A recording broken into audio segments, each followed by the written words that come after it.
When the box is open, we say the keys are in the box.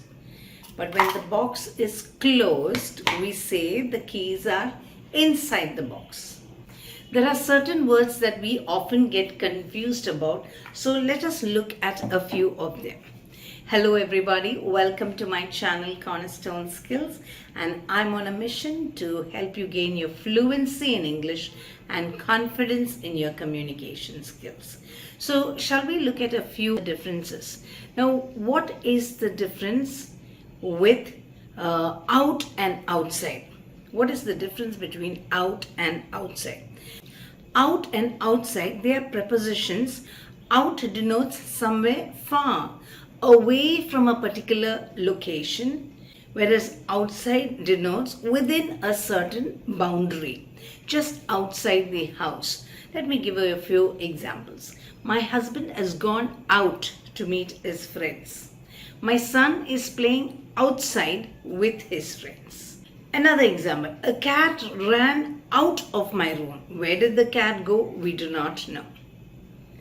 There is a beautiful garden just outside my window, within the vicinity. So that is the difference between out and outside.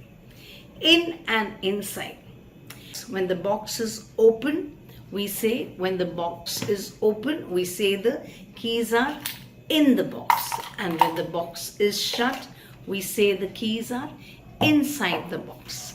Let me give you another example. When the door is open, you will say the teacher is in the classroom. And when the door is shut, you will say the teacher is inside the classroom.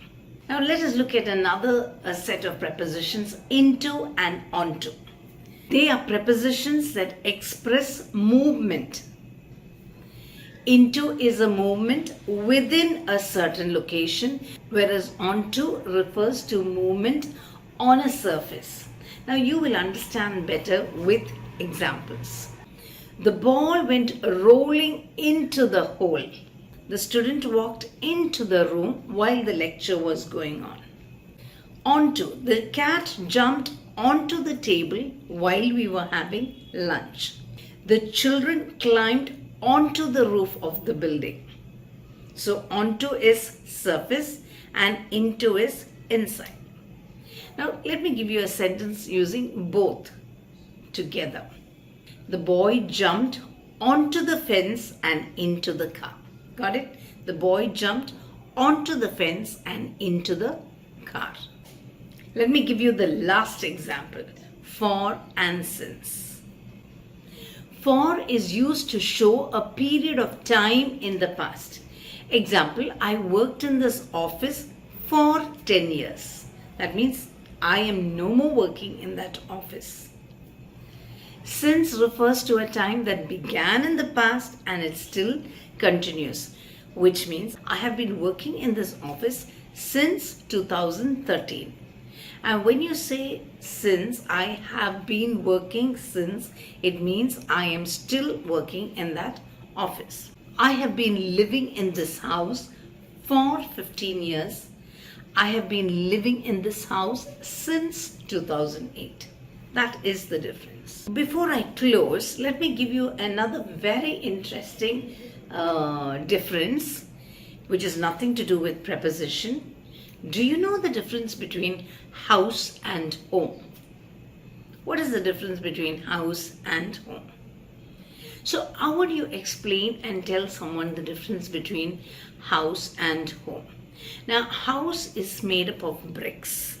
It is a physical building where we can touch and feel. It has walls, floor, roof, and house provides shelter and protection. Whereas home is made up of love. Note the difference. House is made up of bricks. Home is made up of love. People, comfort, and safety. Home is one place that you can just be yourself. Your home should be a house where you feel so comfortable and secure. Now, if you feel insecure in your own home, then there is something wrong somewhere. So have you heard the sentence, there's nothing like home? What does that mean?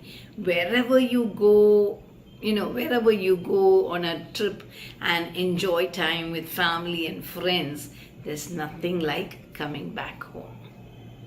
Have you heard the statement, I dread going back home? That means there is no love in the home.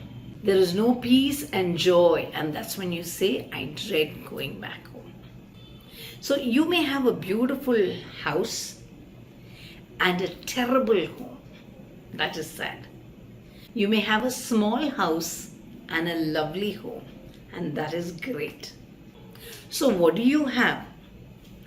Do you have a fabulous house and a fabulous home? Or do you have both? Or do you have neither? So if you have a miserable home, there's one question that you need to ask yourself. What can I do to make my home a happy home? Is there anything that I can do to make my home a happy home? Is one question that you should ask yourself. How do we use this in a sentence? We say, I am going home. We do not say, I'm going to home, I'm going to my home. No, we say, I'm going home. I finished my work and I'm going home. We don't generally say, I'm going to my house. No, I'm going home. Whereas you will say, I am going to my friend's house. You won't say, I'm going to my friend's home. I'm going to my friend's house. I'm going to my mother-in-law's house. But when it comes to your own, you will say, I'm going home. Note these differences. So look for effective ways to learn this English language. Learning a language may be tough, but it can be fun and it will have a rewarding experience. See you in my next video. Don't forget to subscribe and click on the bell button. Bye-bye.